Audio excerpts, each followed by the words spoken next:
Sa isang liblib na baryo sa paanan ng bundok, nakatira ang binatang si Tino.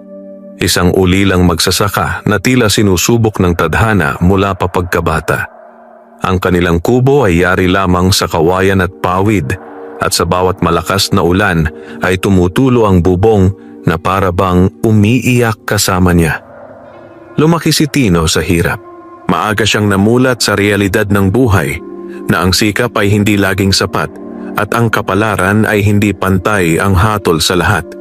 Araw-araw, gigising siya bago sumikat ang araw upang magbungkal ng maliit nilang lupain. Ngunit kahit anong tiyaga ang gawin niya, tila mailap ang ani sa kanya.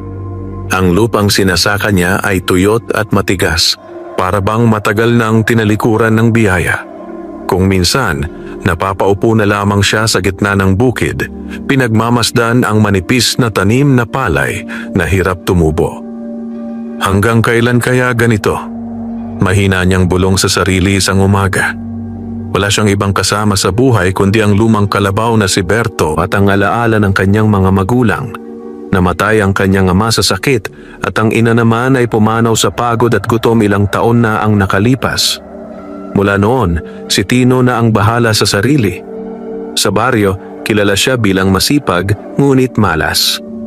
May mga pagkakataong tinutulungan siya ng mga kapitbahay, ngunit karamihan ay abala rin sa kani-kanilang paghihirap. Isang hapon, habang pauwi si Tino mula sa bukid, napansin niyang halos wala ng laman ang kanyang sako ng bigas. Tinitigan niya ito ng matagal bago bumuntong hininga. "Kailangan ko nang magtipid," sabi niya. Pagdating sa kubo, nagsayang siya ng kaunting bigas at nilagyan ng asin ng tubig upang magkalasa.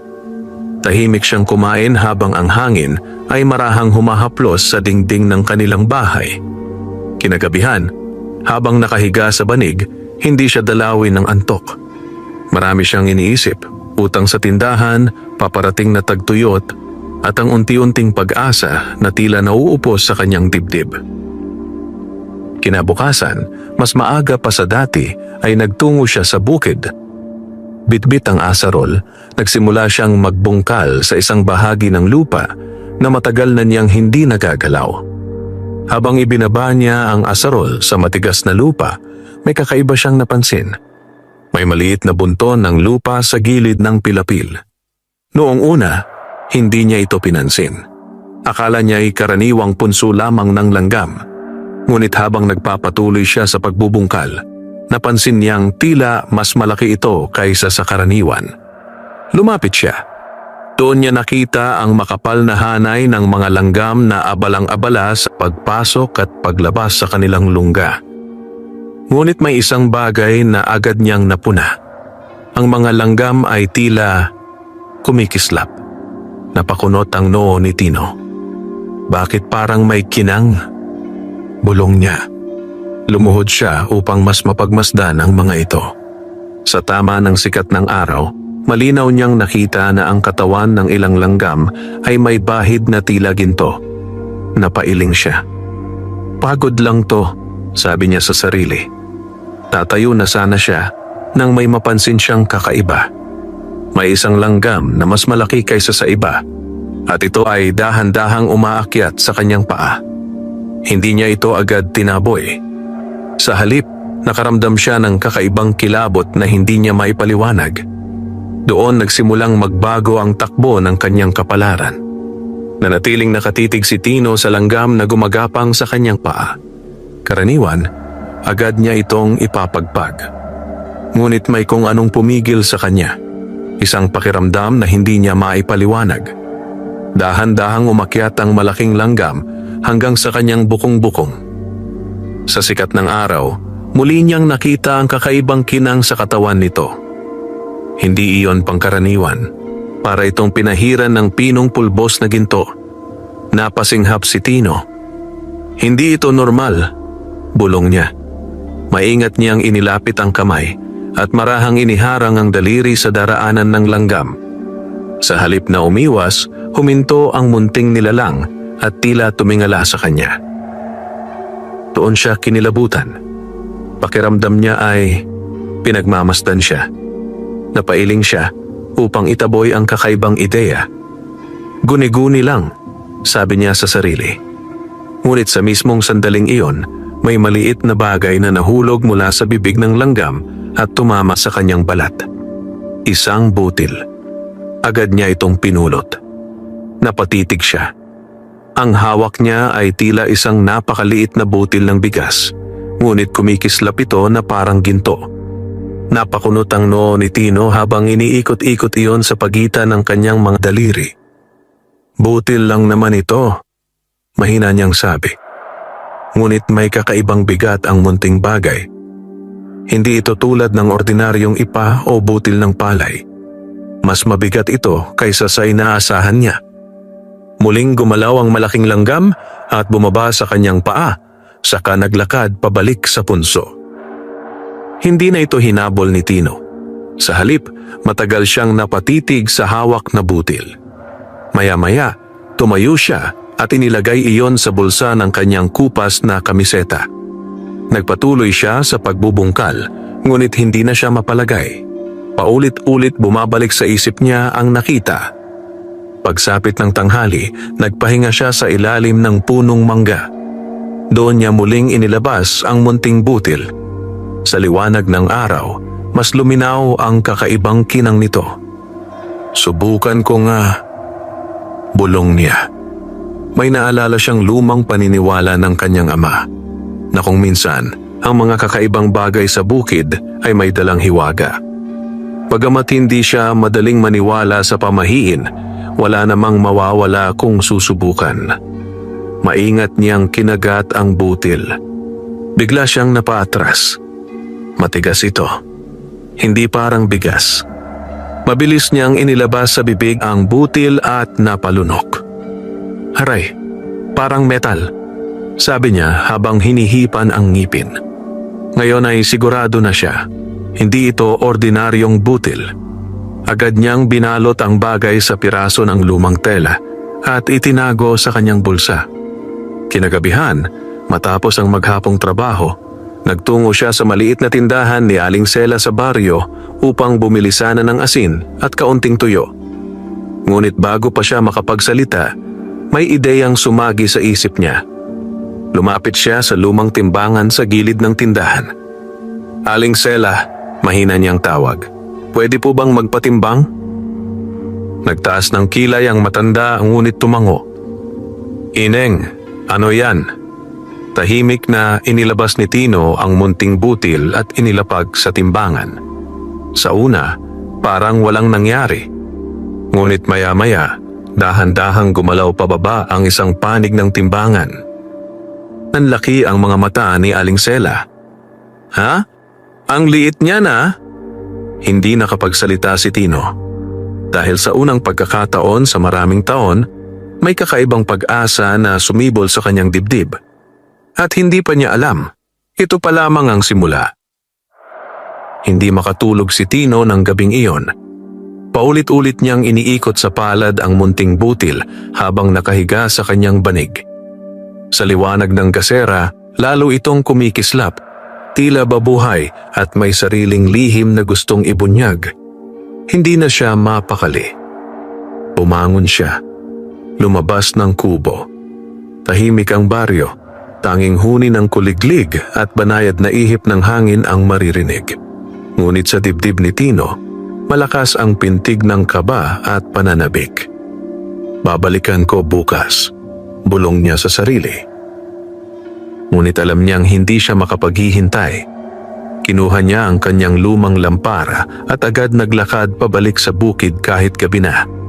Habang papalapit siya sa pilapil, napansin niyang tila mas malamig ang hangin sa bahaging iyon ng lupa.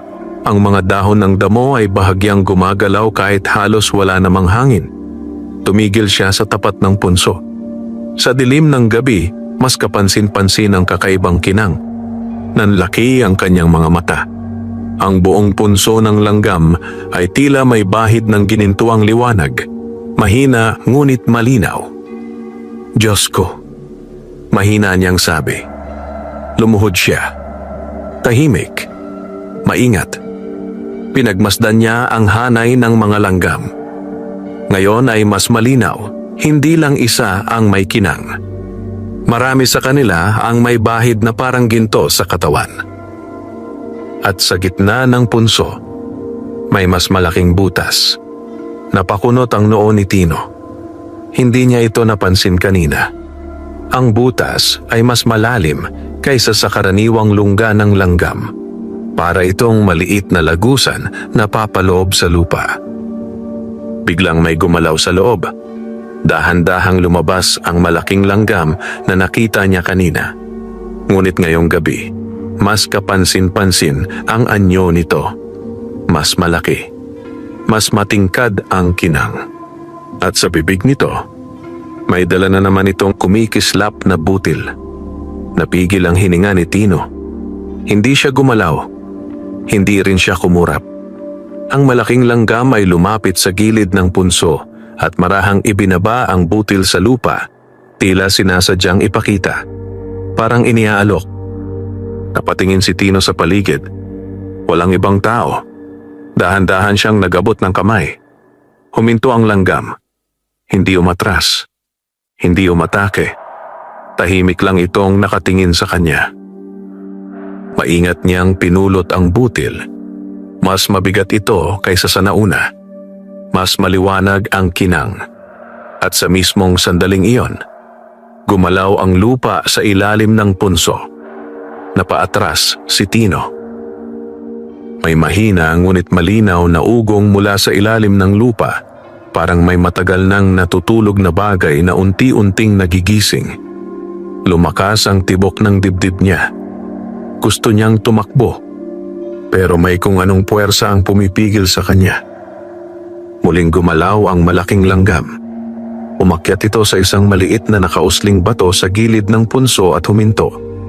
Pagkatapos, yumuko ito. Parang nagbibigay galang. Nanlamig ang batok ni Tino. Dahil sa unang pagkakataon, malinaw sa kanyang isip. Hindi ordinaryong mga langgam ang kanyang kaharap. At ang punso sa harap niya, may itinatagong hiwaga na kayang magbago ng kanyang kapalaran. Hindi agad nakagalaw si Tino. Nakatitig lamang siya sa malaking langgam na tila nagbibigay galang sa ibabaw ng maliit na bato. Ang lampara sa kanyang kamay ay bahagyang nanginginig kasabay ng panginginig ng kanyang mga daliri. Hindi na ito basta guni-guni. May kung anong hindi maipaliwanag na nangyayari sa kanyang harapan. Dahan-dahang bumuntong hininga si Tino at pilit pinakalma ang sarili. Marami na siyang pinagdaanan sa buhay, ngunit ngayon lamang siya nakaramdam ng ganitong uri ng kaba. Hindi takot, kundi tila paanyaya sa isang lihim na matagal nang naghihintay. Muli niyang tiningnan ang butil sa kanyang palad. Dalawa na ngayon ang hawak niya. Parehong kumikislap. Parehong mabigat para sa kanilang laki. Kung ano ka man, mahina niyang bulong sa malaking langgam. Hindi kita sasaktan. Hindi gumalaw ang langgam. Ngunit may kakaibang nangyari. Unti-unting naghiwa-hiwalay ang hanay ng maliliit na langgam sa paligid ng punso na parabang nagbibigay daan. Sa gitna nila, mas luminaw ang maliit na lagusan pababa sa lupa. Napakunot ang noo ni Tino. Pakiramdam niya ay inaanyayahan siya. Nilunok niya ang kaba. Dahan-dahan siyang yumuko at inilapit ang lampara sa bunganga ng lagusan. Sa loob, may bahagyang ginintuang kislap na sumasalubong mula sa kailaliman. Hindi niya makita ang dulo. Napaatras siya ng bahagya. Hindi maaari, bulong niya. Ngunit bago pa siya tuluyang umatras, muling gumalaw ang malaking langgam. Umakyat ito sa gilid ng punso at marahang hinipo ang kanyang daliri gamit ang antena nito. Parang senyas, parang pangako. Hindi niya maipaliwanag kung bakit, ngunit unti-unting nawala ang takot sa kanyang dibdib. Napalitan ito ng matinding pag-uusisa. Kinuha niya ang patpat na dala at marahang sinundot ang gilid ng lagusan upang masilip ang loob. Biglang gumuho ang kaunting lupa. Napasinghap si Tino. Mula sa maliit na siwang, may kumislap ng mas maliwanag kaysa sa hawak niyang mga butil. Ginto. Hindi na siya nagkamali sa nakita. Sa loob ng punso, may maliliit na piraso na tila purong ginto na nakabaon sa lupa. Napaatras siya at napaupo sa damuhan. Umiikot ang kanyang paningin. Kung panaginip man ito, ayaw na niyang magising. Ngunit kasabay ng pag-asa, may malamig na babalaring bumalot sa kanyang dibdib. Naalala niya ang mga kwento ng matatanda sa baryo na ang mga kayamanang galing sa lupa ay may bantay. Dahan-dahan niyang ibinalik ang tingin sa malaking langgam. Tahimik itong nakatingin sa kanya. Nagbabantay. Biglang naunawaan ni Tino ang isang bagay. Ang punso ay hindi simpleng lungga. Ito ay isang lihim na imbakan. At ang mga langgam, ang mga bantay ng kayamanang hindi dapat abusuhin. Mahigpit niyang isinara ang palad sa hawak na mga butil. Sa unang pagkakataon sa maraming taon, may pag-asang sumibol sa puso niya. Ngunit kasabay nito, may tanong na hindi niya maiwasang isipin. Ano ang kapalit? Magdamag na gising si Tino. Hindi niya makalimutan ang nakita sa loob ng punso. Ang ginintuang kislap na tila nagmumula sa kailaliman ng lupa. Ang dalawang butil na hawak niya ay nakapatong sa lumang mesa sa gilid ng kanyang banig at paminsan-minsan ay nasisinagan ng ilaw ng gasera. Hindi iyon panaginip. Paulit-ulit niya iyong pinatutunayan sa sarili. Pagsapit ng madaling araw, nagpasya siyang subukan ang isang bagay na matagal nang gumugulo sa isip niya. Kung tunay ngang mahalaga ang mga butil, may halaga kaya ito sa mga tao? Maaga siyang nagbihis at maingat na binalot ang isa sa mga butil sa piraso ng tela. Ang isa naman ay itinago niya sa isang maliit na lata na nakabaon sa sulok ng kanyang kubo. Ayaw niyang maging padalos-dalos. Tahimik siyang naglakad patungo sa poblasyon, kung saan naroon ang maliit na pawn shop at tindahan ng alahas na minsan na niyang nadaanan ngunit hindi kailanman pinasok. Habang naglalakad, mabigat ang kanyang dibdib. Hindi dahil sa takot, kundi dahil sa pag-asang matagal nang nawala sa kanya. Pagdating sa tindahan, sandali muna siyang nag-atubili sa labas. Marumi ang kanyang tsinelas, kupas ang damit, at halatang halata ang kanyang kahirapan. Ngunit huminga siya ng malalim at pumasok. Sumalubong sa kanya ang matandang may-ari na si Mang Ruperto, isang kilalang mag-aalahas sa kanilang bayan. "Oh, iho, anong maipaglilingkod ko?" tanong ng matanda. Hindi agad nakasagot si Tino. Dahan-dahan niyang inilabas ang nakabalot na tela at marahang inilapag sa mesa. "Pwede po bang ipatingin ito?" Mahina niyang sabi. Binuksan ni Mang Ruperto ang tela. Sa sandaling makita niya ang munting butil, biglang nagbago ang kanyang mukha. Napatayo siya. Nilapit ang maliit na lente. Tumingin muli. At saka tumingin kay Tino na may halong pagtataka. "Saan mo ito nakuha?" tanong niya, mababa ang boses. Kinabahan si Tino. "Napulot ko lang po sa bukid," sagot niya ng maingat. Matagal na tumahimik ang matanda. Pagkatapos ay marahang inilapag ang lente at muling tiningnan ang butil. "Iho," sabi niya, "alam mo ba kung ano ito?" Napailing si Tino. Huminga ng malalim si Mang Ruperto. Purong ginto ito.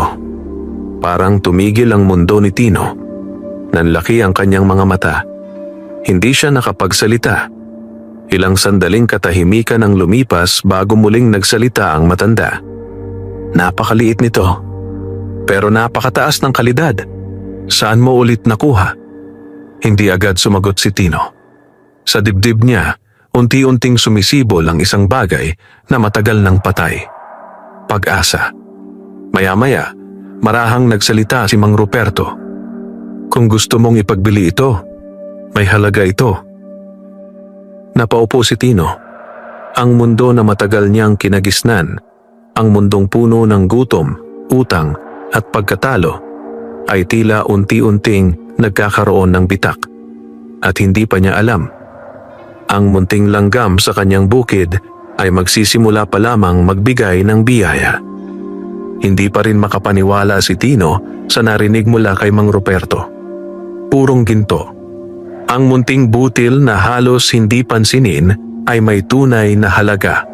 Habang nakaupo siya sa harap ng mesa ng mag-aalahas, ramdam niya ang bahagyang panlalamig ng kanyang mga palad. "Iho," muling sabi ni Mang Ruperto, mas mahinahon ang tinig.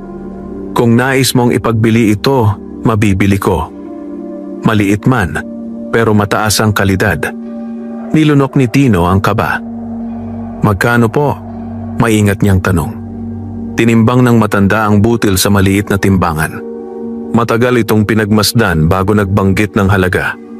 Hindi malaki para sa mayayaman, pero para kay Tino. Para iyong biyayang matagal na niyang hindi nararanasan. Halos manginig ang kanyang tuhod. "Sigurado po ba kayo?" tanong niya, tila takot magising sa panaginip.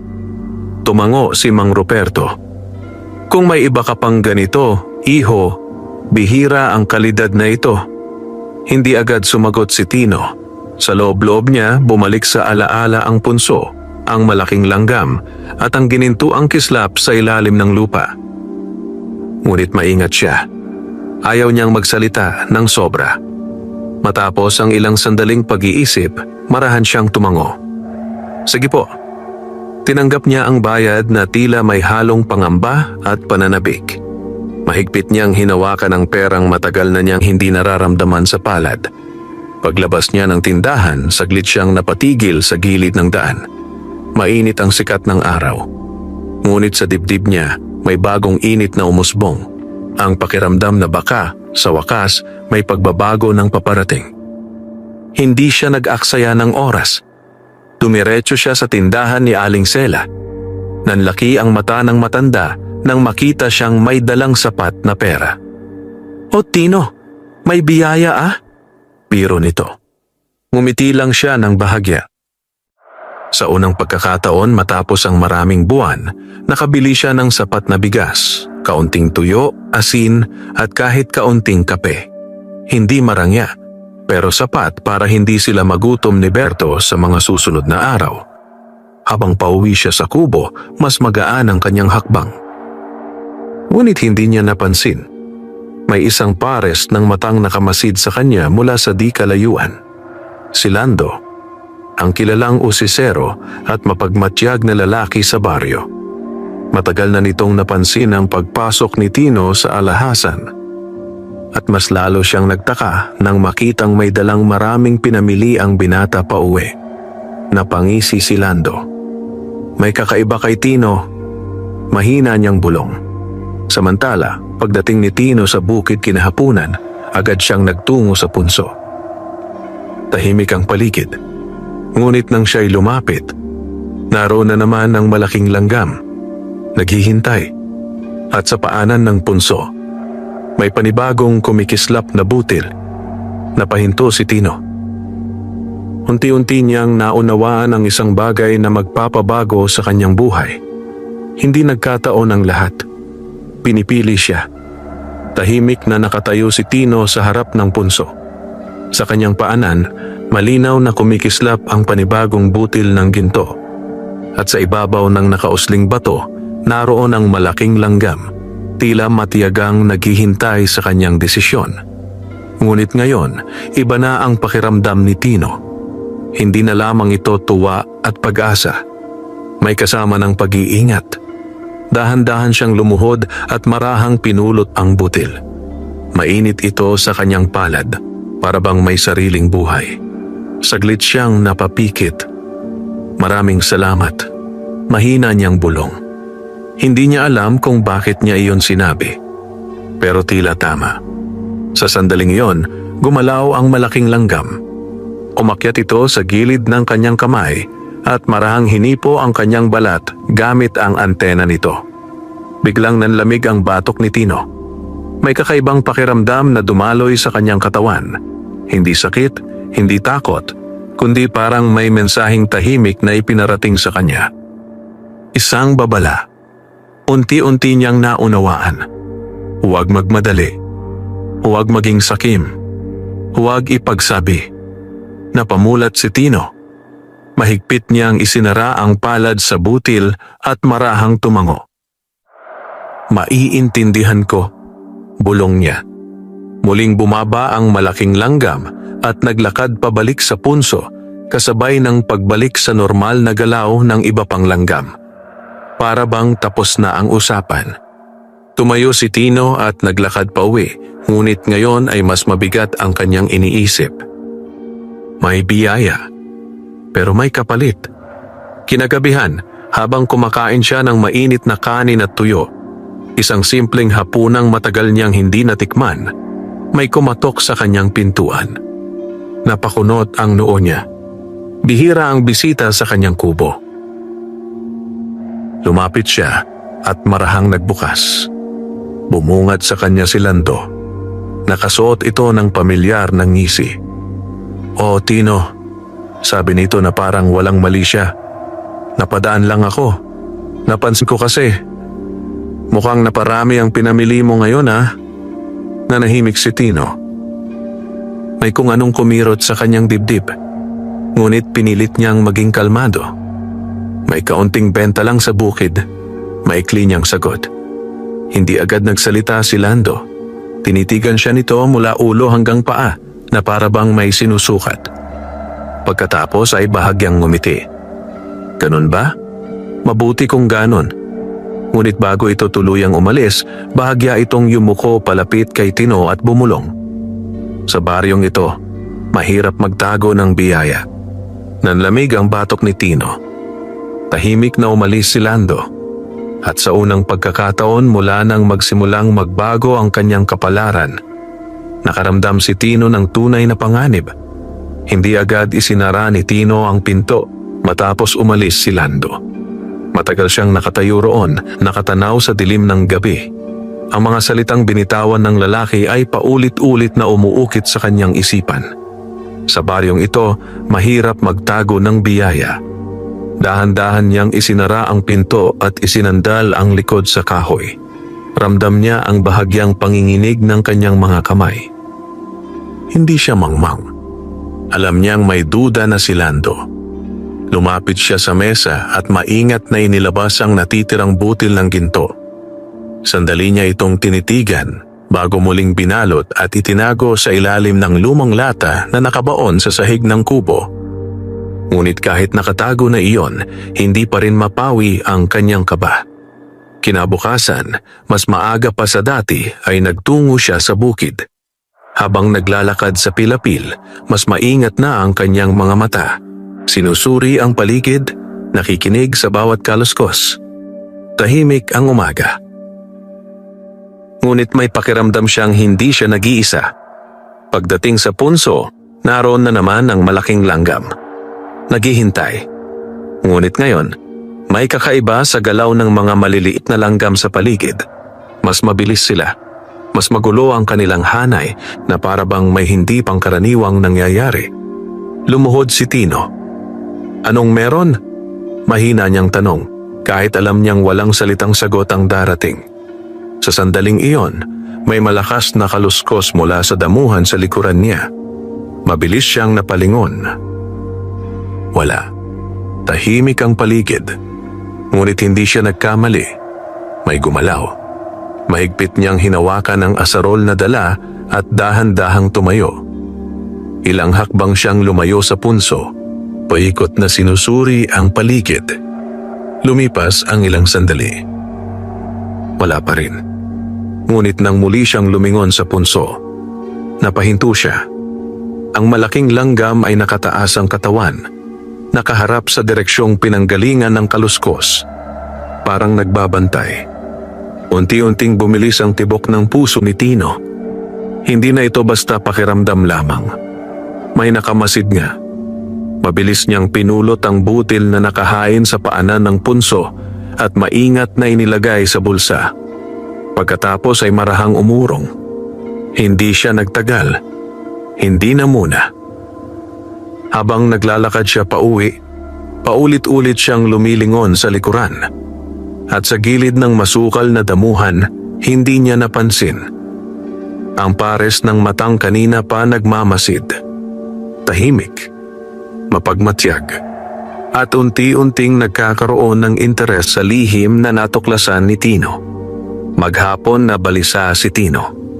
Habang nagbubungkal siya sa ibang bahagi ng bukid, pakiramdam niya ay may matang nakasunod sa bawat galaw niya. Kahit ang hangin na dumadampi sa kanyang batok ay tila may dalang babala. Hindi siya nagkamali. Pagsapit ng hapon, habang pauwi siya sakay ang pagod na si Berto sa gilid ng pilapil, napansin niya ang bakas ng mga yabag malapit sa punso. Hindi iyon kanya. Hindi rin iyon bakas ng karaniwang magsasaka sa baryo. Huminto si Tino. Dahan-dahan siyang lumuhod upang masuri ang lupa.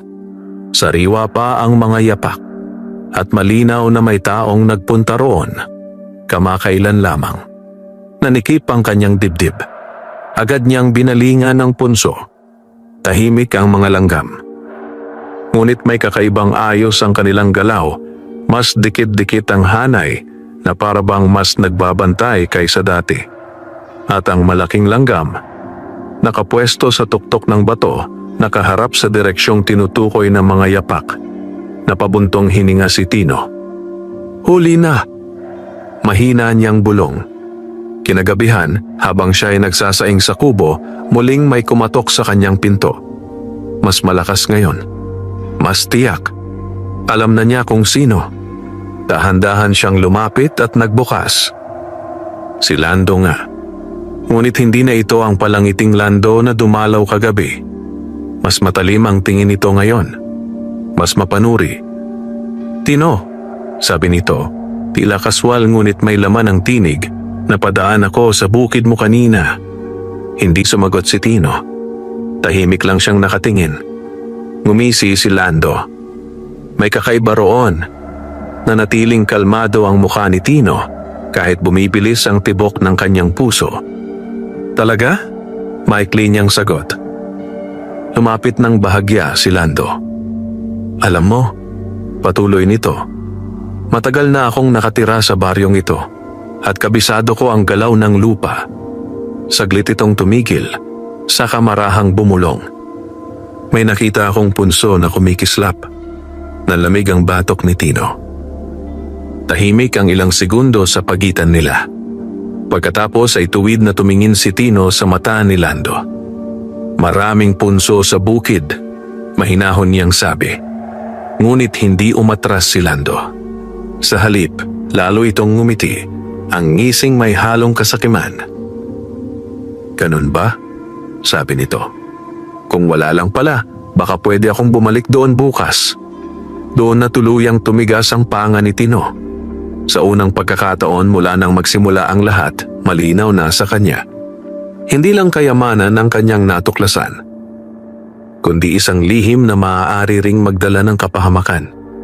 Tahimik na nagkatinginan ng dalawang lalaki sa pintuan ng kubo. At sa gabing iyon, alam ni Tino, kailangan na niyang pumili kung paano niya poprotektahan ang biyayang ipinagkatiwala sa kanya. Hindi agad umalis si Lando. Nanatili itong nakatayo sa harap ng kubo, ang mga matay tila nag-uukit ng lihim mula kay Tino. Mabigat ang hangin sa pagitan nila, puno ng pagdududa at tahimik na hamon. Ngunit hindi nagpatalo si Tino. Nanatili siyang kalmado sa labas kahit sa loob ng dibdib niya ay malakas ang pintig ng kaba. Alam niyang isang maling galaw lamang ay maaaring mawala ang lahat. Sa wakas, bahagyang tumawa si Lando. Isang tunog na walang init. Sige, Tino, sabi nito. Magkikita pa tayo. Pagkatapos ay tumalikod ito at naglakad palayo sa dilim. Ngunit hindi gumaan ang pakiramdam ni Tino.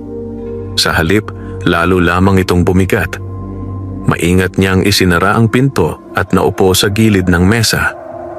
Matagal siyang nakayuko, nakatitig sa sahig na kawayan ng kanyang kubo. Hindi na sapat ang manahimik. Hindi na sapat ang umasa. Kung pababayaan niya ito, Tiyak na babalikan ni Lando ang punso at kapag nangyari iyon, hindi lang ang kayamanan ang mawawala, maaaring pati ang biyaya. Huminga ng malalim si Tino at tumayo. Kinuha niya ang maliit na lata na nakabaon sa sahig at inilabas ang natitirang butil ng ginto. Ilang sandali niya itong pinagmamasdan. Hindi ako pwedeng maging sakim, mahina niyang sabi. Naalala niya ang pakiramdam noong hinipo siya ng malaking langgam. Ang tahimik na babala, ang paalalang huwag abusuhin ng biyaya. Unti-unti, nabuo ang kanyang pasya.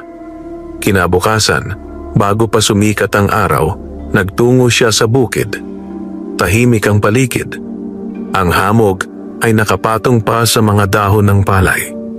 Paglapit niya sa punso, naroon na naman ang malaking langgam nakapwesto sa ibabaw ng bato na parabang alam na darating siya. Lumuhod si Tino. Marahan niyang inilapag sa paanan ng punso ang isa sa mga butil ng ginto, ang hindi pa niya nagagamit. "Hindi ko kayo lolokohin," bulong niya. "Kukuha lang ako kung ano ang kailangan." Tahimik ang ilang sandali. Pagkatapos, gumalaw ang malaking langgam. Dahan-dahan itong bumaba at hinipo ang butil gamit ang antena nito. Sandali itong tumigil sa kamarahang itinulak ang butil palapit kay Tino. Ang laki ang kanyang mga mata. Parang tugon. Parang pahintulot. Kasabay nito, napansin niya ang isa pang kumikislap na butil na unti-unting inilalabas ng mga langgam mula sa loob ng punso. Mas maliwanag. Mas buo.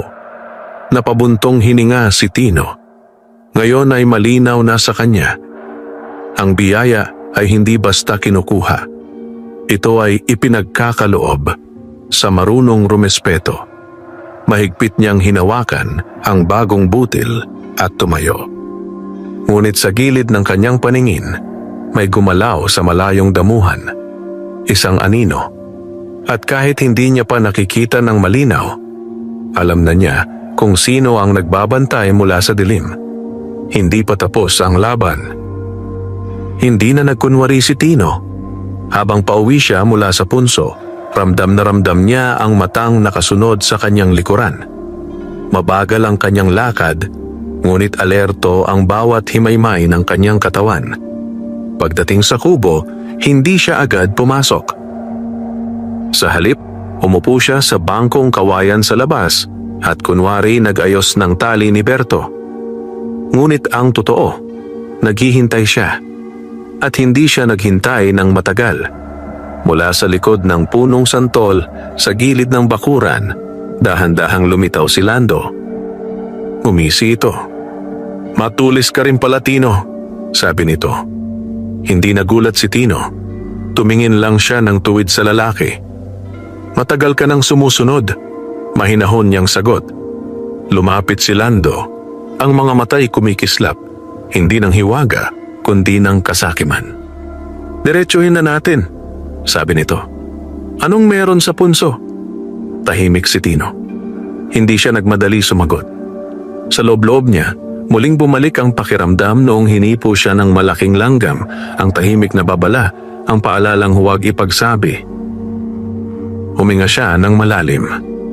"Wala kang dapat pakialaman doon," matatag niyang sabi. Sandaling tumigas ang mukha ni Lando. Pagkatapos ay tumawa ito. Ngunit walang saya sa tunog. "Ganun ba?" sabi nito. "Kasi kung wala lang, bakit parang binabantayan mo?" Hindi sumagot si Tino.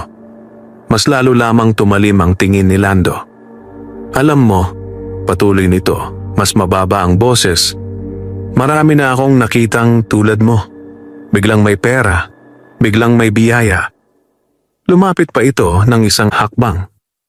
"Pero tandaan mo, ang kayamanang tinatago, mas lalong hinahabol." Mahigpit ang panga ni Tino, ngunit hindi siya umatras. Sa halip, tuwid siyang tumayo.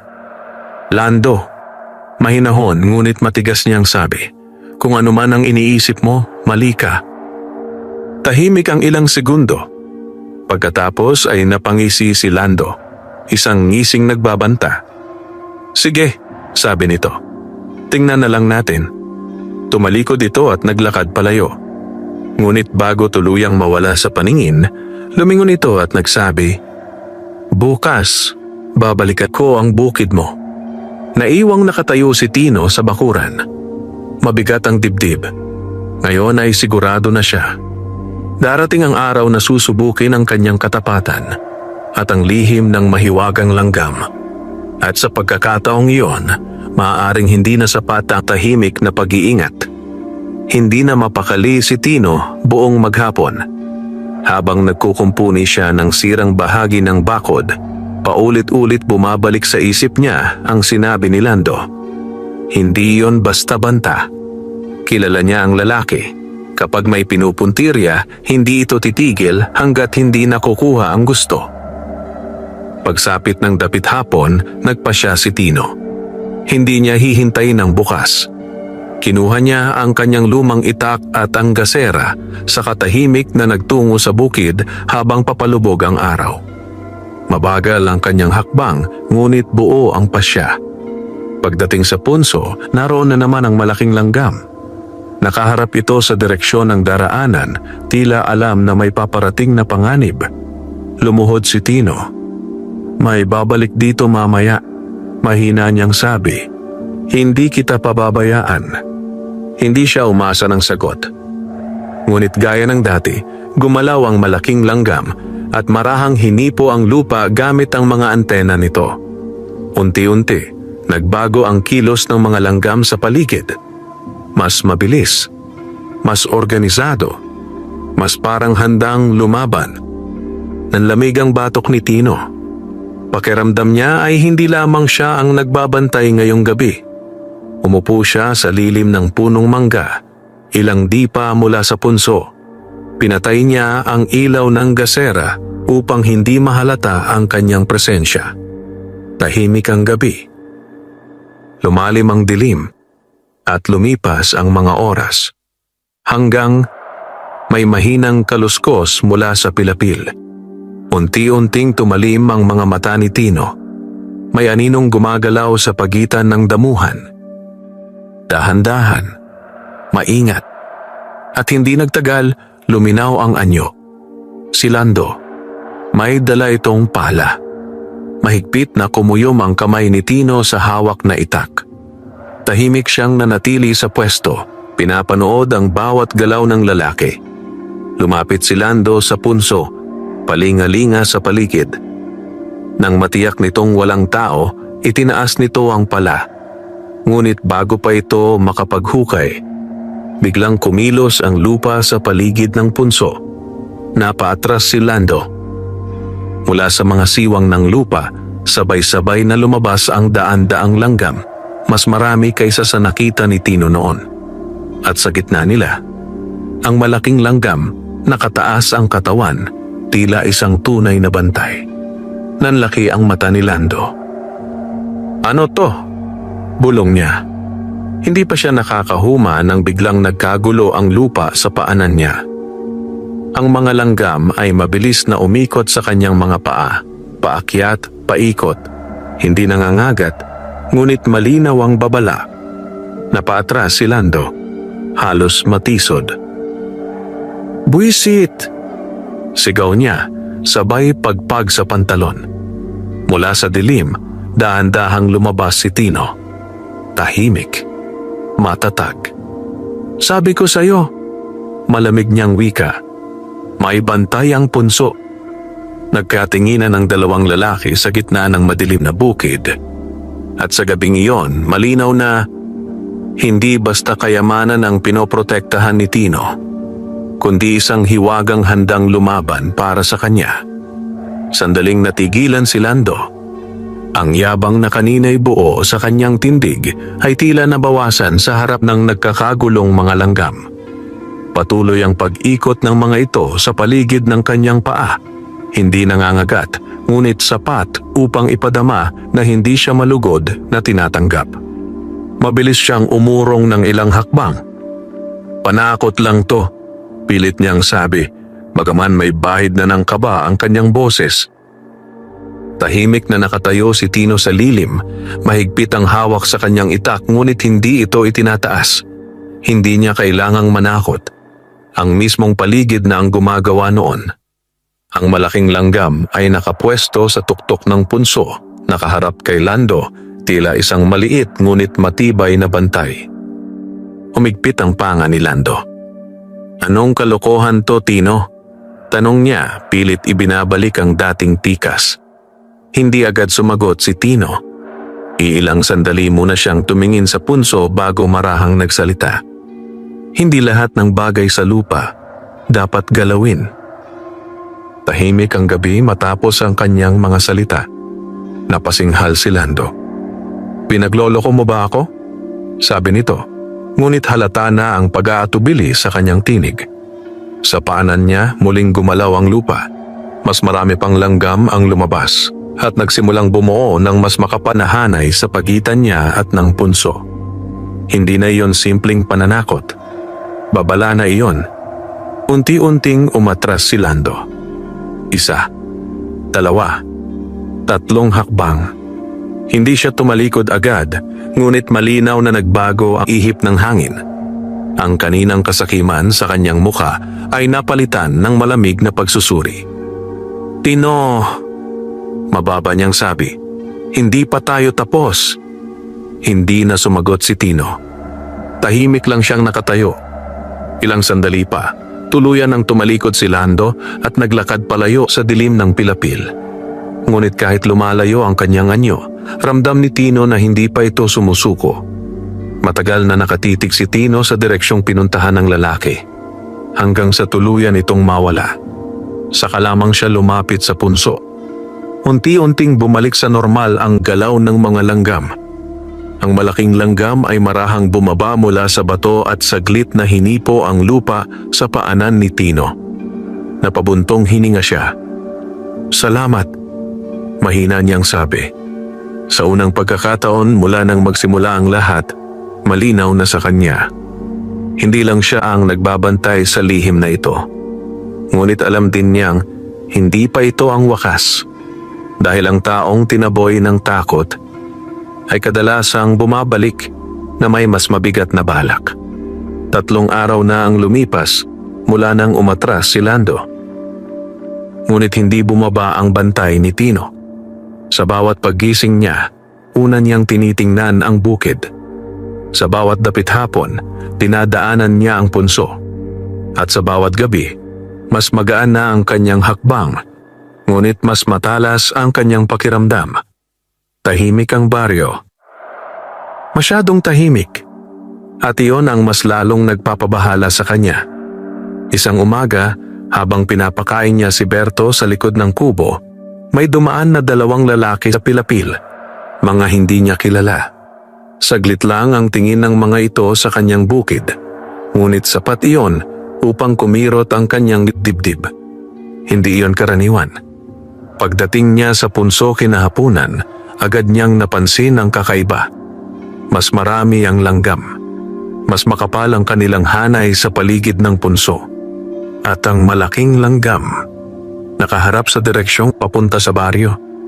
Parang may inaabangan. Lumuhod si Tino. "Anong paparating?" mahina niyang tanong. Hindi siyempre sumagot ang nilalang. Ngunit sa mismong sandaling iyon, may napansin siya sa lupa. Isang manipis na bakas ng yapak na hindi kanya. Sariwa. At hindi lamang isa. Nanikip ang kanyang dibdib. Dahan-dahan siyang tumayo at sinuyod ng tingin ang paligid ng bukid. Walang tao. Walang galaw. Pero malinaw ang mensahe. Hindi na nag-iisa si Lando sa kanyang pagnanais. Kinagabihan, hindi natulog si Tino. Sa loob ng kubo, maingat niyang inayos ang kakaunti niyang ari-arian. Itinabi niya ang perang naipon mula sa mga butil ng ginto. Hindi para itago, kundi para paglaanan ng tama. Unti-unti nang nagbabago ang kanyang isip. Kung ang biyayang ito ay mananatili lamang para sa kanya, lalo lamang itong aakit ng kasakiman. Ngunit kung magagamit niya ito ng tama, baka mabago ang lahat. Maya-maya, Tumayo siya at tumingin sa bintana patungo sa bukid na natatakpan ng dilim. Mahina siyang nagsalita. Hindi ko hahayaang masayang ang tiwalang ibinigay ninyo. Sa labas, bahagyang gumalaw ang damuhan sa direksyon ng punso. Tila ba may nakarinig? At sa gabing iyon, habang ang iba ay natutulog sa katahimikan ng baryo, si Tino ay nagsimulang maghanda. Hindi lamang para protektahan ang lihim, kundi para gamitin ang biyaya sa paraang hindi niya kailanman naisip noon. Pagsikat ng araw, ibang Tino ang bumangon mula sa banig. Hindi na ang dating binatang sunod lamang sa agos ng hirap, kundi isang lalaking may malinaw ng pasya. Matagal siyang nakaupo sa gilid ng kubo habang pinagmamasdan ang kanyang maliit na bukid. Ang hamog ay kumikislap sa mga dahon ng palay at sa di kalayuan ay tahimik na nakatayo ang punso ng mga langgam. Doon nagsimula ang lahat. At ngayon, doon din magsisimula ang pagbabago. Hindi na siya nag-aksaya ng oras. Bitbit ang maliit na supot ng naipong pera mula sa mga butil ng ginto. Nagtungo siya sa bayan. Ngunit hindi tulad ng una, hindi na siya nagatubili sa pagpasok sa mga tindahan. Alam na niya ang gagawin. Una siyang dumiretso sa tindahan ng binhi. "Magandang umaga, Tino." Bati ng tindero na ngayoy mas magiliw ang tono. "Mukhang may balak ka ah." Tumango si Tino. "Oo, kailangan ko ng mas matibay na binhi ng palay at kaunting pataba." Nagtaas ng kilay ang tindero ngunit agad ding ngumiti. Hindi na tulad noon na utang ang hinihingi ni Tino. Ngayon, bayad na agad. Matapos noon, dumaan siya sa pandayan upang ipaayos ang lumang araro. Sumunod ang pagbili ng bagong lubid para kay Berto at ilang gamit sa bukid na matagal na niyang ipinagpapaliban. Hindi marangya, pero sapat para magsimulang magbago ang takbo ng kanyang ani. Pagsapit ng tanghali, pauwi siya sa bukid na mas mabigat ang dala, ngunit mas magaan ang dibdib. Pagdating niya sa punso, hindi siya dumiretso sa kubo. Sa halip, lumuhod siya sa harap ng mga langgam. Nakahanda na naman ang malaking langgam sa ibabaw ng bato, tila sinusubaybayan ang kanyang pagbabalik. Maingat na inilabas ni Tino ang isang maliit na butil ng kanin mula sa kanyang supot at marahang inilapag malapit sa punso. "Hindi lang ako kukuha," mahina niyang sabi. "Magbibigay din ako." Sandaling tumahimik ang paligid. Pagkatapos, gumalaw ang malaking langgam. Bumaba ito at nilapitan ang butil ng kanin, saka marahang hinipo gamit ang antena nito. Unti-unting lumapit ang iba pang langgam.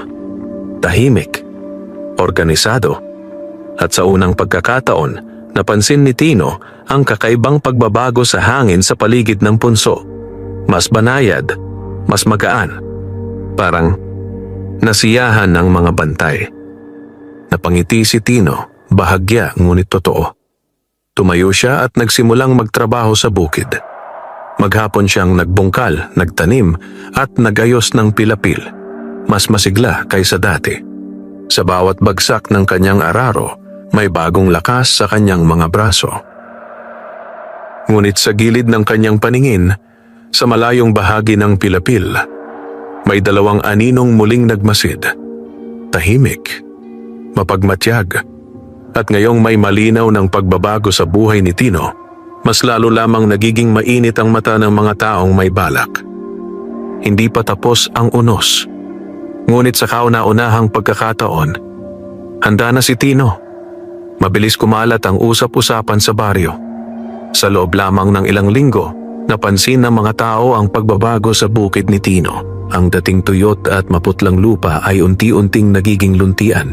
Mas maayos ang pilapil, mas matibay ang bakod at mas masigla ang dating tahimik na kubo.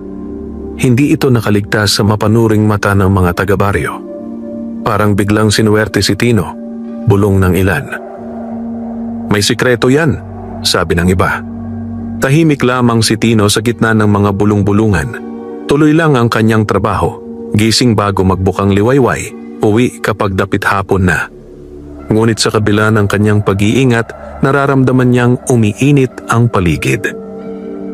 Isang hapon, habang nagdidilig siya sa bagong tanim na palay, napansin niyang may mga yabag muli malapit sa hangganan ng kanyang lupa.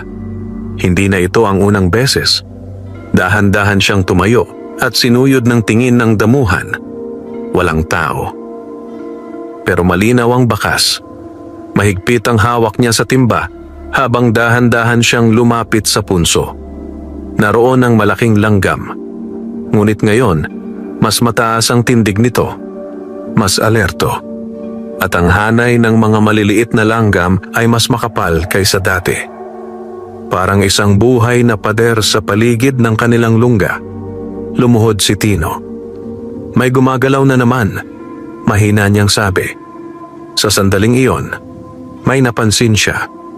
Sa gilid ng pilapil, halos natatakpan ng damo, may maliit na piraso ng pulang tela na nakasabit sa sanga. Hindi iyon kanya. Hindi iyon basta napadpad lang. Palatandaan iyon. Nanikip ang dibdib ni Tino. May nagmamarka na ng kanyang lupa. Mabilis niyang tinanggal ang tela at mahigpit na kinuyom. Ngayon ay sigurado na siya. Hindi na simpleng pag-uusisa ang nangyayari. May nagbabalak. Kinagabihan, habang kumakain siya sa kubo, mas maingat na ang bawat galaw niya. Hindi na niya inilalabas ng madalas ang mga butil ng ginto. Hindi na rin siya basta pumupunta sa bayan. Ngunit kahit anong ingat, may mga matang hindi niya nakikita. Sa kabilang dulo ng baryo, sa loob ng madilim na kamalig, tahimik na nag-uusap si Lando at ang dalawang lalaking matagal nang nagmamasid sa bukid ni Tino. Nakita niyo na? Tanong ni Lando, mababa ang boses. Tumango ang isa. May kakaiba talaga sa punso. Dahan-dahang napangisi si Lando. Bukas ng gabi, sabi niya, tatapusin na natin ang misteryo ni Tino. Sa malayo, sa gitna ng tahimik na bukid, bahagyang gumalaw ang lupa sa paligid ng punso. Tila may nakaramdam sa paparating na panganib. At sa pagkakataong ito, mas mabigat ang unos na paparating. Mabigat ang pakiramdam ni Tino buong araw. Hindi niya may paliwanag, ngunit mula paggising pa lamang niya ay may malamig ng kutob na nakadikit sa kanyang dibdib. Masyadong tahimik ang paligid, masyadong payapa ang hangin. At sa karanasan niya nitong mga nakaraang linggo, alam niyang ang ganitong katahimikan ay madalas sinusundan ng gulo. Pagsapit ng dapit hapon, hindi na siya umuwi agad. Sa halip, nagtungo siya sa punso at doon naghintay sa lilim ng punong mangga gaya ng ginawa niya noon. Ngunit ngayon, mas handa siya. Nasa tabi ang kanyang itak at patay ang ilaw ng gasera. Hindi siya nagkamali. Lumalim ang gabi at dumating ang kaluskos. Isaya, 2, 3 anino ang dahan-dahang lumitaw sa pilapil. Nanikip ang panga ni Tino. Si Lando, kasama ang 2 lalaki. May dala silang pala at sako. Tahimik na lumapit ang 3 sa punso, palinga-linga sa paligid. Ngunit hindi nila napansin ang matang nagmamasid mula sa dilim. "Oh, eto na yon," bulong ni Lando. "Bilisan nyo." Itinaas ng isa ang pala. Ngunit bago pa ito bumagsak, biglang umuga ang lupa. Napahinto ang 3. "Hoy, naramdaman mo yon?" sabi ng isang lalaki. Hindi pa sila nakakahuma nang sabay-sabay na kumilos ang paligid ng punso. Mula sa lupa, sa masiwang, sa ilalim ng damuhan, lumabas ang napakaraming langgam. Mas marami kaysa dati. Mas mabilis. Mas organisado. Parang isang alon na buhay. Napaatras ang 2 kasama ni Lando. "Lando, parang hindi to normal." Huli na. Sa gitna ng nagkakagulong mga langgam, lumitaw ang malaking langgam. Nakataas ang katawan, tila isang maliit ngunit mabagsik na bantay. Sa dilim, kumikislap ang katawan nito. Doon na lumabas si Tino mula sa lilim. Tahimik, matatag. Sabi ko sa'yo, malamig niyang wika, huwag mong galawin ang punso. Nagkatinginan ang tatlong lalaki. Sa unang pagkakataon, may bahid ng tunay na pag-aalinlangan sa mukha ni Lando. Ngunit hindi pa rin ito umatras. Panakot lang to, sigaw niya, pilit matapang. Muli niyang inangat ang pala. At sa sandaling iyon, biglang kumapal ang kumpol ng mga langgam sa kanyang paanan. Mabilis na umikot sa kanyang sapatos at pantalon. Hindi sila nangangagat. Pero malinaw ang babala. Napamura si Lando at napaatras. Ang dalawang kasama niya ay tuluyan ng umurong. Lando, tama na to. Mahigpit ang panga ni Lando habang nakatitig kay Tino. Tahimik ang ilang segundo. Pagkatapos, mabagal siyang umatras. 1, 2, 3 hakbang. Hindi pa tapos to. Malamig niyang sabi bago tuluyang tumalikod. Mabilis na naglaho sa dilim ang tatlo. Matagal na nakatayo si Tino sa bukid. Unti-unting bumalik sa normalang galaw ng mga langgam. Ang malaking langgam ay marahang bumaba sa bato, tila muling nagbabantay. Napabuntong hininga si Tino. Alam niyang nanalo siya ngayong gabi. Pero alam din niyang ang mga taong tinaboy ng hiwaga ay kadalasang bumabalik na may mas mabigat na galit. At ang susunod na pagbalik, mga tao ay nagkakaroon ng pag-asa sa buhay. Hindi naging payapa ang baryo matapos ang gabing iyon. Pagamat walang hayagang nagsasalita, kumalat ang bulong-bulungan. May nakakita raw ng tatlong lalaking nagmamadaling umalis sa bukid ni Tino. May nagsabing tila may kung anong gumalaw sa lupa. May iba namang nagkunwaring walang alam, pero mas tumatagal ang tingin sa bukid ni Tino kapag napapadaan. Tahimik lang si Tino. Mas lalo niyang hinigpitan ang pag-iingat. Ngunit sa kabilang dulo ng baryo, hindi katahimikan ang namayani. Sa loob ng madilim na kamalig ni Lando, mabigat ang hangin. Galit ang nangingibabaw. Pinahiya niya tayo, mariing sabi ng isa sa mga kasama. Tahimik si Lando, ngunit mahigpit ang kanyang panga. Ang mga mata niya ay hindi na lamang mapanuri. May halong matinding pagnanasa. Hindi na simpleng usisa, kasakiman na. Hindi lang basta punso yon, mababa niyang sabi. May tinatago si Tino. Lumapit ang isa. Anong gagawin natin? Matagal na tumahimik si Lando bago sumagot. Kung hindi natin makuha sa hukay, dahan-dahan niyang sabi, sa ibang paraan natin kukunin. Samantala, sa bukid, abala si Tino sa pag-aayos ng pilapil nang mapansin niya ang isang batang lalaki na nagmamadaling papalapit. Hingal na hingal ito. Kuya Tino! Tawag ng bata. Tumayo si Tino. Anong nangyari? Huminga ng malalim ang bata. May mga taong nagtatanong tungkol sa iyo sa baryo. Kay Lando daw sila nakikitang kasama. Nanikip ang dibdib ni Tino. Tahimik siyang tumingin sa malayo, sa direksyon ng baryo. Unti-unti nang lumilinaw ang plano ng mga kalaban. Hindi na lang ang punso ang target. Siya na.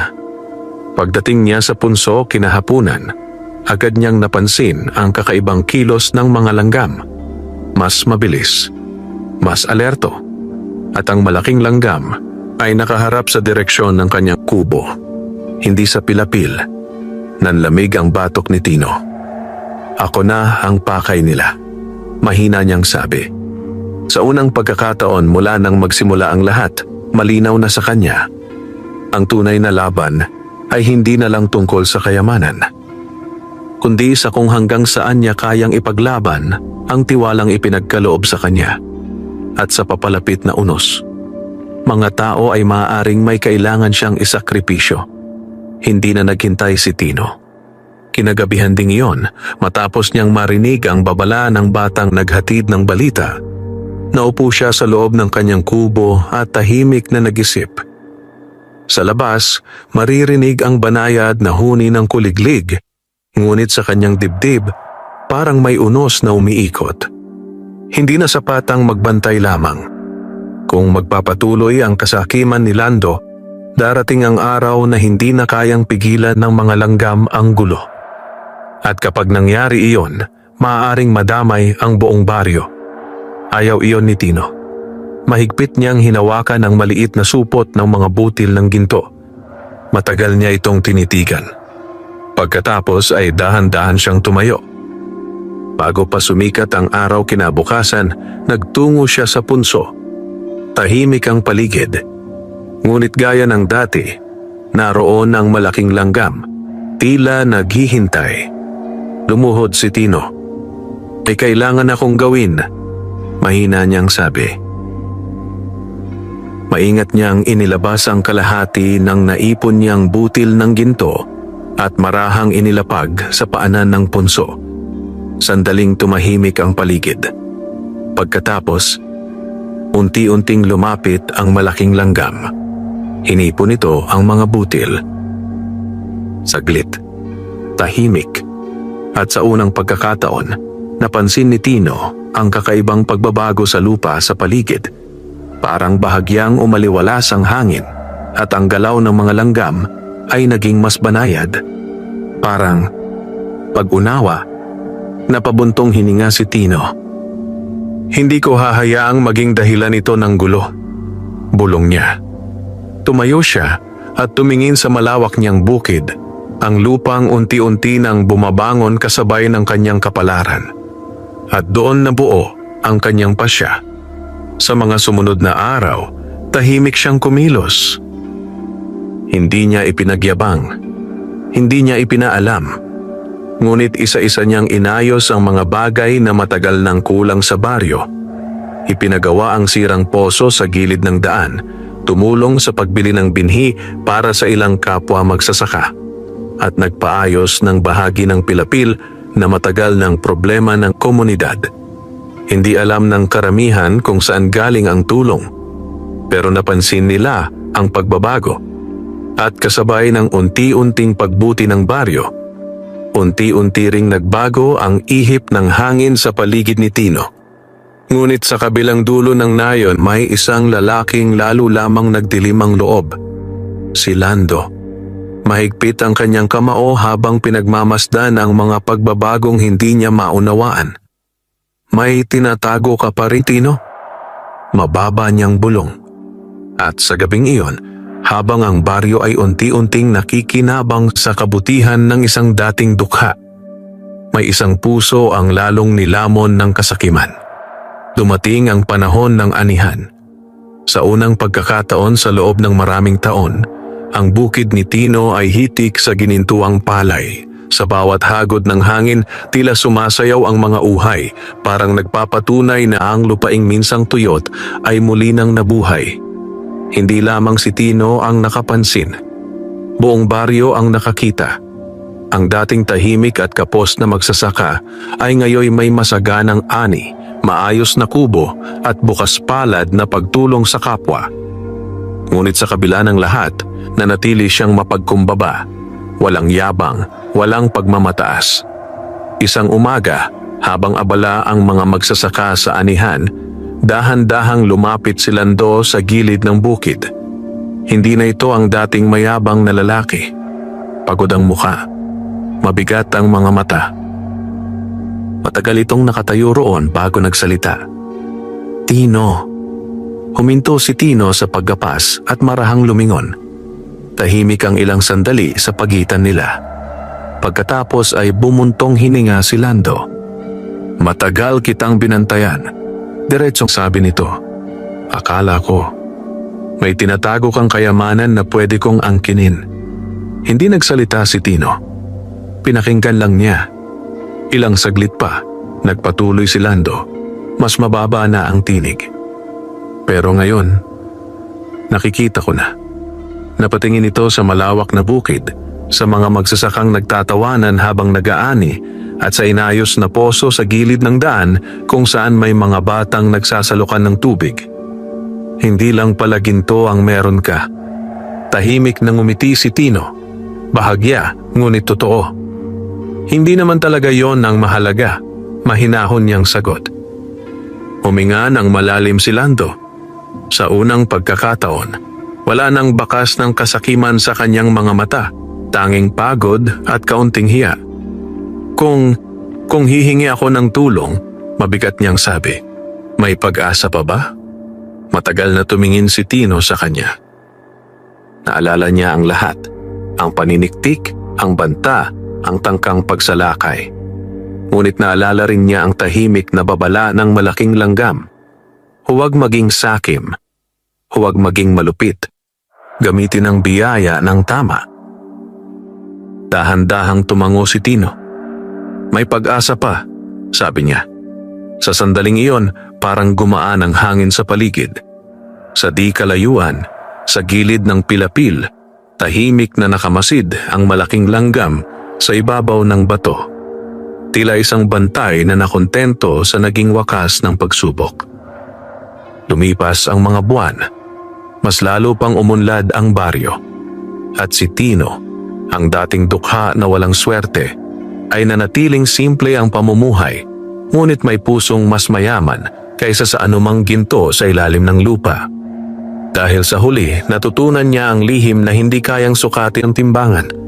Ang tunay na yaman ay hindi ang kayamanang itinatago, kundi ang biyayang marunong magbahagi.